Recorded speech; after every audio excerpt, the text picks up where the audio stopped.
साथियों, मैं सीमा गुप्ता आज आप सभी के बीच अनेक शब्दों के लिए एक शब्द से संबंधित अत्यंत ही महत्वपूर्ण टेस्ट सीरीज को लेकर आई हूँ, जो कि सामान्य हिंदी का अत्यंत ही महत्वपूर्ण टॉपिक है। तो आइए जानते हैं कि आप सभी की परीक्षा के लिए वे कौन से ऐसे अत्यंत ही महत्वपूर्ण अनेक शब्द के लिए एक शब्द हैं जो कि आप सभी के लिए बेहद ही उपयोगी है। तो पहला प्रश्न है आप सभी के बीच, बहुत तेज चलने वाला के लिए एक शब्द है।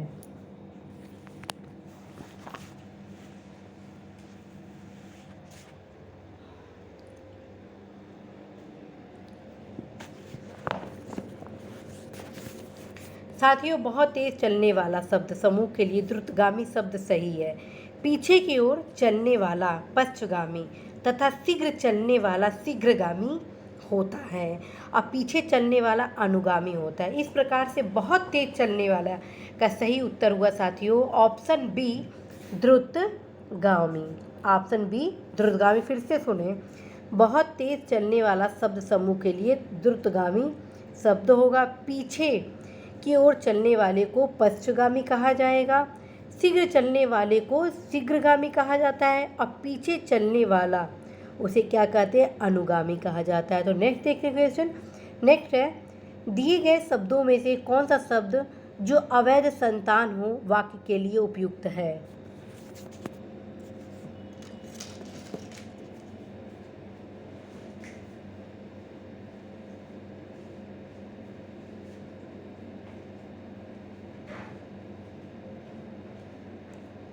तो साथियों, जो अवैध संतान हो उसके लिए उपयुक्त शब्द जारज है, अर्थात आपका उत्तर हो जाएगा ऑप्शन बी, जारज। ठीक है। गोद लिया हुआ पुत्र को क्या कहते हैं, दत्तक। गोद लिए हुए पुत्र को क्या कहा जाता है, दत्तक। जो ऊंचे कुल में उत्पन्न हुआ हो उसे हम क्या कहते हैं, कुलीन। ठीक। तथा जिसका जन्म शूद्र वर्ण में हुआ हो उसे हम क्या कहते हैं, अंत्यज। और ये भी सारे ऑलरेडी परीक्षा में पूछे जा चुके हैं। ठीक है। तो इस प्रकार से जो अवैध संतान हो उसको क्या कहेंगे, जारज। ऑप्शन आपका बी सही है। नेक्स्ट क्वेश्चन है, जो दान पर चलता हो, जो दान पर चलता हो के लिए दिए गए शब्दों में कौन सा शब्द सही है।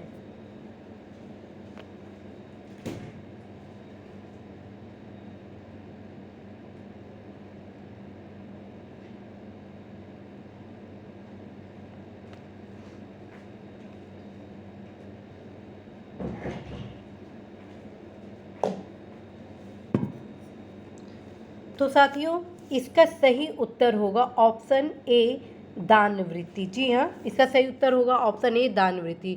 जो दान पर चलता हो के लिए सही शब्द दानवृत्ति है। जिसके पास कुछ न हो उसको क्या कहते हैं, अकिंचन। जिसके पास कुछ न हो उसको क्या कहेंगे, अकिंचन। तथा किसी कार्य के लिए दी जाने वाली आर्थिक सहायता के लिए अनुदान शब्द सही है। ठीक है। और ईश्वर के सहारे अनिश्चित आय वाले को क्या कहते हैं, आकाश वृत्ति। ठीक है। नेक्स्ट क्वेश्चन है, दिए गए वाक्यों में कौन सा वाक्य निर्भय शब्द के लिए उपयुक्त है। दिए गए वाक्यों में से कौन सा शब्द वाक्य निर्भय शब्द के लिए उपयुक्त है।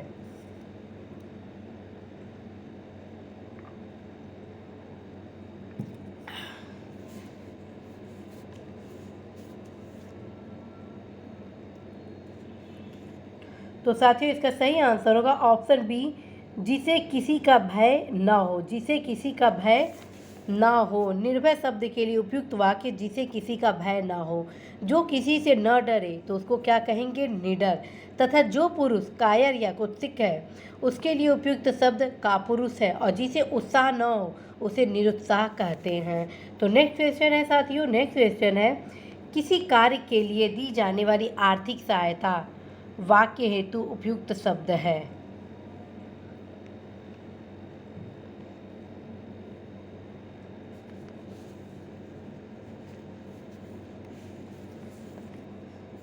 फ्रेंड्स, तो इसका उत्तर होगा ऑप्शन ए, अनुदान। ध्यान रखें, किसी कार्य के लिए दी जाने वाली आर्थिक सहायता किसी कार्य के लिए तब अनुदान हो जाएगा। ठीक है। लेकिन किसानों की सहायता के लिए यदि कोई धन दिया जाता है तो उसको क्या कहेंगे, तकावी कहेंगे। किसानों को यदि आर्थिक हेल्प दिया जा रहा है तो उसे तकावी कहेंगे। तथा भेंट के रूप में नगद दिया जाने वाला धन दक्षिणा कहलाता है। और जो धन उधार दिया जाता है उसे हम क्या कहते हैं? ऋण। ठीक है, तो नेक्स्ट देखते हैं। जिसको भूमि के अंदर की जानकारी हो, जिसको भूमि के अंदर की जानकारी हो,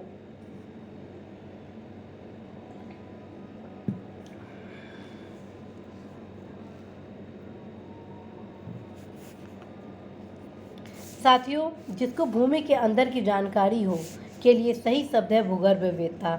और जो भू को धारण करे उसे भूधर कहेंगे। तथा पृथ्वी से संबंध को पार्थिव कहेंगे। और प्राचीन काल का ज्ञाता पुराविद कहलाएगा। तो इसका सही उत्तर क्या होगा? ऑप्शन बी भूगर्भवेत्ता। जिसको भूमि के अंदर की जानकारी हो उसे क्या कहेंगे? भूगर्भवेत्ता। और जो भू को धारण करे उसे क्या कहेंगे? भूधर। जो पृथ्वी को धारण करे या भू को धारण करे उसे क्या कहेंगे? भूधर। अब पृथ्वी से संबंध को क्या कहेंगे? पार्थिव। तथा प्राचीन काल का ज्ञाता क्या कहेंगे? पुराविद। तो नेक्स्ट है, वह जिसका शोषण किया जाए उसके लिए उचित शब्द का चयन करें।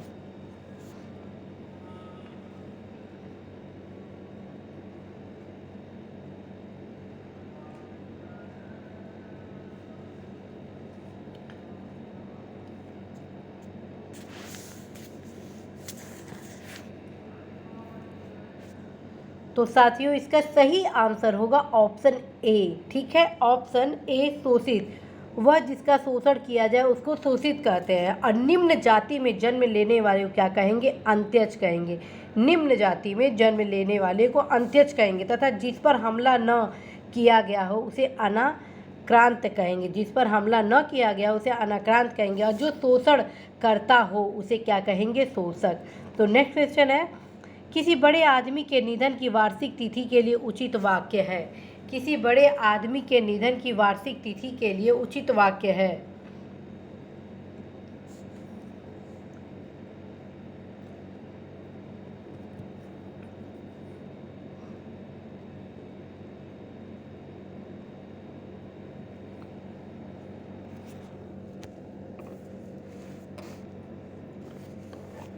तो साथियों किसी बड़े आदमी के निधन की वार्षिक तिथि के लिए प्रयोग शब्द है पुण्यतिथि, अर्थात ऑप्शन सी। ठीक है, पुण्यतिथि।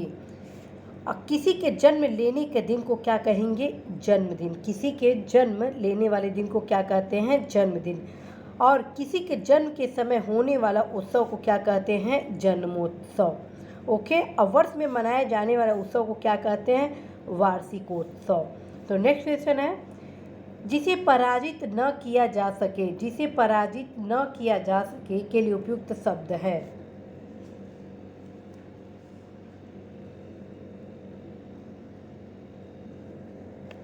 तो साथियों इसका सही आंसर होगा ऑप्शन ए अपराजेय। नेक्स्ट क्वेश्चन है, जिसे जीता न जा सके उसके लिए उपयुक्त शब्द है। जिसे जीता न जा सके उसके लिए उपयुक्त शब्द है। जिसे जीता ना जा सके उसे अजेय कहते हैं, अर्थात ऑप्शन ए। ठीक है, जिसे जीता ना जा सके उसे अजेय कहते हैं। और जिसे जाना ना जा सके उसे अज्ञेय कहते हैं। जिसे न जाना जा सके उसे क्या कहेंगे? अज्ञेय। और जिसे कठिनता से जीता जा सके उसे क्या कहेंगे? दुर्जेय। जिसे पराजित न किया जा सके उसे क्या कहेंगे? अपराजेय। तो नेक्स्ट क्वेश्चन है, जिसकी तुलना न की जा सके वाक्य हेतु उपयुक्त शब्द है। जिसकी तुलना न की जा सके वाक्य हेतु उपयुक्त शब्द है।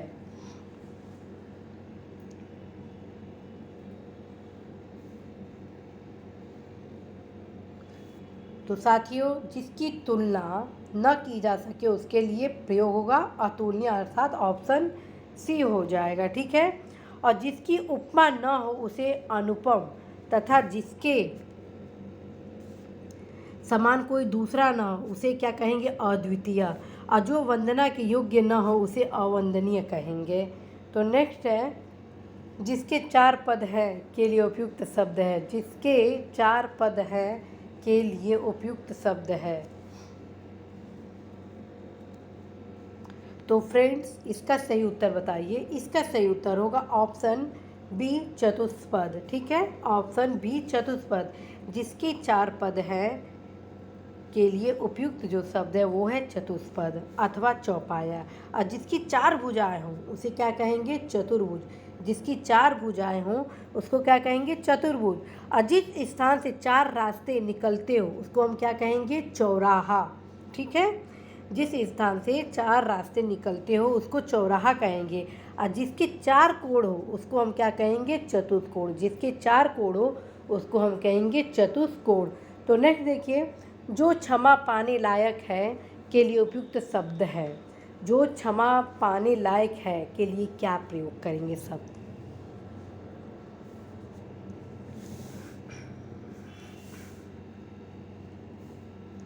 तो साथियों, जो क्षमा पाने लायक है उसके लिए उपयुक्त जो शब्द है वो है क्षम्य, अर्थात ऑप्शन ए आपका सही है। और जो क्षमा पाने योग्य नहीं है वह क्या है? अक्षम्य है। जो क्षमा पाने योग्य नहीं है वह अक्षम्य है। तथा जिसे वश में करना कठिन हो उसे क्या कहेंगे? दुर्धर्ष। ठीक, और जो सबको मान्य है उसको क्या कहेंगे? सर्वमान्य। नेक्स्ट है, जिसका यश चारों ओर फैल गया हो उस वाक्य हेतु उपयुक्त शब्द है। जिसका यश चारों ओर फैल गया हो उस वाक्य हेतु उपयुक्त शब्द है।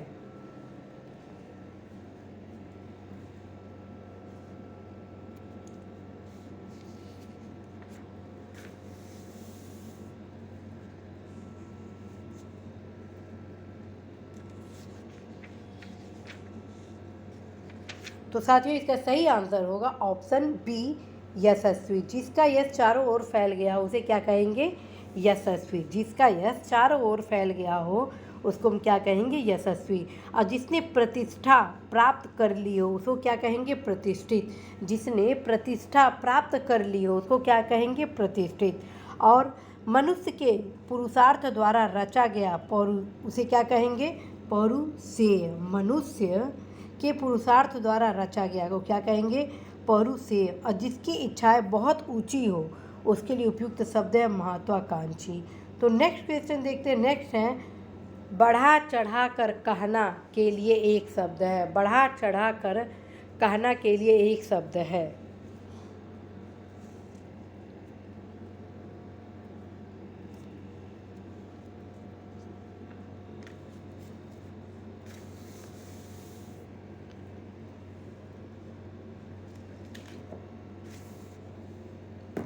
तो साथियों, इसका सही आंसर होगा ऑप्शन डी, अतिशयोक्ति। बढ़ा चढ़ा कर कहना के लिए एक शब्द है अतिशयोक्ति। नेक्स्ट क्वेश्चन है, अनुकरणीय शब्द के लिए उपयुक्त वाक्य का चयन कीजिए। अनुकरणीय शब्द के लिए उपयुक्त वाक्य का चयन कीजिए।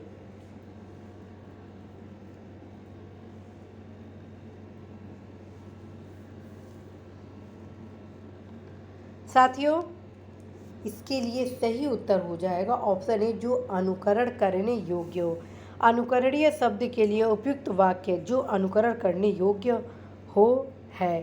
पीछे चलने वालों को क्या कहेंगे? पीछे चलने वालों के लिए अनुगामी शब्द का प्रयोग किया जाता है। पीछे चलने वाले के लिए अनुगामी शब्द हो जाएगा। ठीक है, जो अनुग्रह से युक्त हो उसको क्या कहेंगे? जो अनुग्रह से युक्त हो उसको क्या कहेंगे? अनुग्रहित। ठीक है, अनुग्रहित। जो उपयुक्त न हो उसे अनुपयुक्त कहेंगे। अनुपयुक्त। अनुपयुक्त। नेक्स्ट है, जिसने प्रतिष्ठा प्राप्त कर ली हो। जिसने प्रतिष्ठा प्राप्त कर ली हो।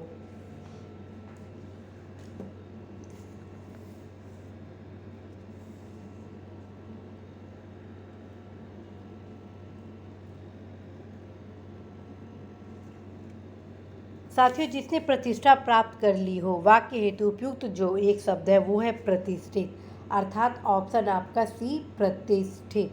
ठीक है, अच्छे आचरण वाला को क्या कहेंगे? सदाचारी। अच्छे आचरण वाले को क्या कहेंगे? सदाचारी। जिसकी इच्छाएं बहुत ऊंची हो उसको क्या कहेंगे? महत्वाकांक्षी। जो निवारण करने योग्य हो उसे क्या कहेंगे?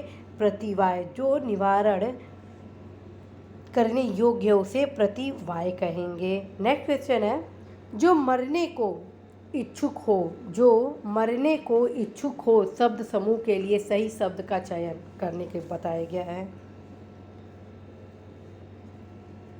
तो साथियों, जो मरने को इच्छुक हो उसे हम क्या कहेंगे? मुर्मुसु। ठीक है, जो मरने को इच्छुक हो उसके लिए शब्द है मुर्मुसु। जो मोक्ष का इच्छुक हो उसे मुमुक्षु कहेंगे। जो मोक्ष का इच्छुक हो उसे क्या कहेंगे? मुमुक्षु। तथा जिसने मृत्यु को जीत लिया हो उसे मृत्युंजय कहेंगे। जिसने मृत्यु को जीत लिया उसे मृत्युंजय कहेंगे।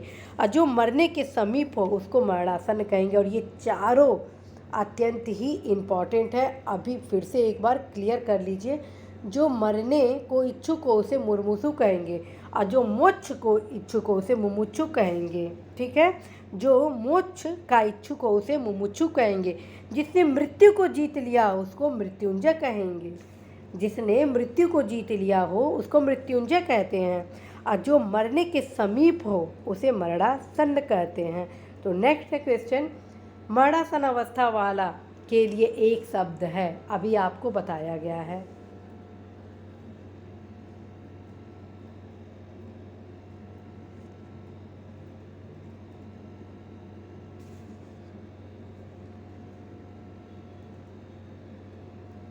तो साथियों, इसका सही आंसर होगा ऑप्शन बी, मुर्मुसु। ठीक है,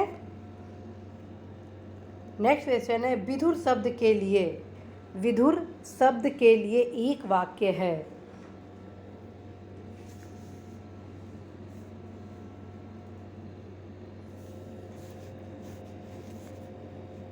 तो साथियों, इसका सही आंसर होगा ऑप्शन ए, जिसकी पत्नी मर गई हो उसके लिए एक शब्द है विधुर। और जिसकी पत्नी उसके साथ है उसके लिए क्या कहेंगे? जिसकी पत्नी उसके साथ है उसको क्या कहेंगे? सपत्निक।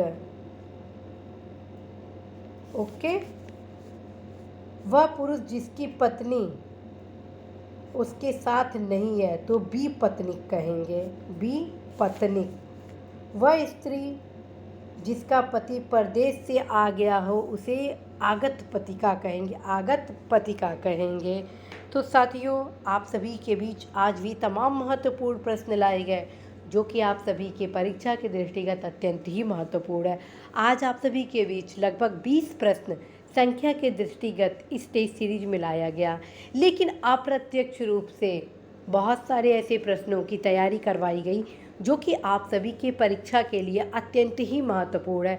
तो साथियों, आज आप कितने प्रश्नों का सही उत्तर किए, अवश्य ही कमेंट बॉक्स के माध्यम से आप सभी अवगत कराएंगे, क्योंकि आप सभी द्वारा किए गए उत्तर के क्रम में ही मेरे द्वारा टेस्ट आप सभी के बीच लाया जाता है। प्रयास है कि आप सभी के परीक्षा तक आप सभी के इस टॉपिक को सब कंप्लीट कराया जाए हिंदी से संबंधित, ताकि आप सभी 100 में 100% प्रश्नों को सही करने की क्षमता को डेवलप कर लें। फ्रेंड्स, आप यदि इस टॉपिक को पढ़ रहे हैं तो अवश्य ही आप सामान्य अध्ययन के नालंदा पब्लिकेशन द्वारा प्रकाशित सामान्य हिंदी की किताब से इस टॉपिक को ज़रूर पढ़ेंगे। इसके अतिरिक्त आप पिंक सिटी पब्लिशर्स के व्यवहारिक के सामान्य हिंदी को जरूर पढ़ेंगे। इन दोनों पुस्तकों के माध्यम से साथियों आप देखेंगे वे तमाम महत्वपूर्ण अनेक शब्दों के लिए एक शब्द जो कि आपकी परीक्षा के लिए बेहद उपयोगी है। तो साथियों, आप अवश्य ही सतत रूप से अपने अध्ययन को जारी रखें। निश्चित रूप से फ्रेंड्स, आप सभी सफलता पाएंगे ही पाएंगे। इसी आशा, संदेश, विश्वास के साथ मैं सीमा गुप्ता आज आप सभी को ढेरों सारी शुभकामनाएं देती हूँ कि निश्चित रूप से आज आप सभी मैक्सिमम क्वेश्चन सही किए होंगे। अग्रिम उज्जवल भविष्य के लिए ढेर सारी शुभकामनाएं। All the best.